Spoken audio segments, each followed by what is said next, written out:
pong pinagkakabisihan nyo? Bukod dun sa pagbabanda at sa pagtuloy ng singing. Sa own time ninyo. I paint. Oh, you paint also? So I do mga exhibits also. Anong klaseng artworks po ginagawa niyo? Iba-iba.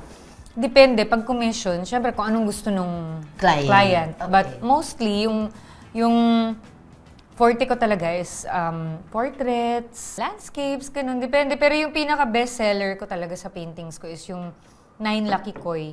Yung mga koi fish ko.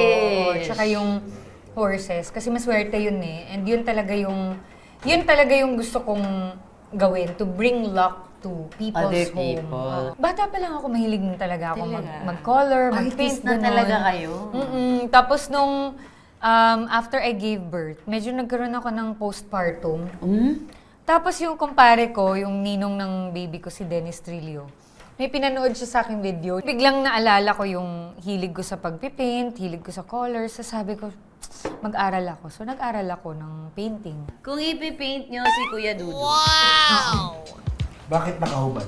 Ay, walang ganun. Saan kayo mahihirapan dyan sa facial features na yan? Wala, madali. Ano naman, gwapo naman si Kuya Dudu.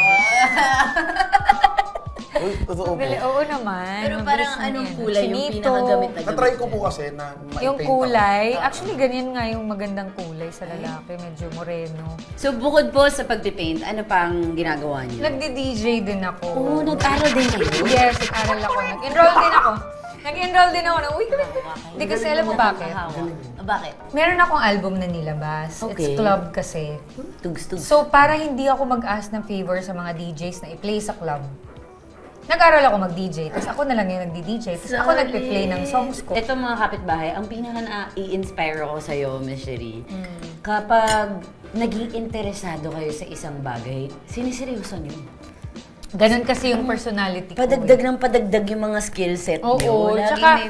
I always think of it as an investment all the time. That's true. So kapag ka nag-enroll ako, minsan sinasabihan ako, ano ka no, you're jack of all trades. That's true. Kumbaga lahat ng ginagawa ko, kaya ako siya inaaral at kaya ako nag-i-invest kasi meron siyang patutunguhan eh. Okay.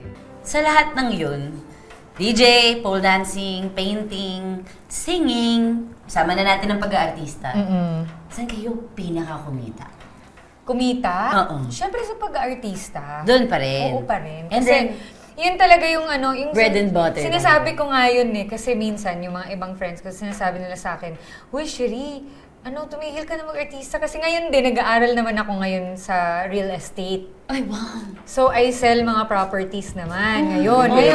Alam mo, lagi kong sinasabi sa kanila, sa lahat ng hindi ko kayang bitawan is yung pag-aartista ko. Kasi dream ko yun eh. Now na na-achieve ko na siya, that's what I call my bread and butter. So, kumbaga kung... Acting talaga. Oh, which is I'm very thankful talaga kasi nabigyan ako ng opportunity. Sabi niyo nga po, you're a single mom. Yes. And with your son. He's already 16. 16 now. Yeah, 16 na siya. Hindi na pala baby. Hindi na, binata na. Parang tatay ko na nga siya eh. Siya pa nag-advise sa akin when it comes to love, ganun, life, ganyan. Totoo ba? Very matured mag-isip, oo.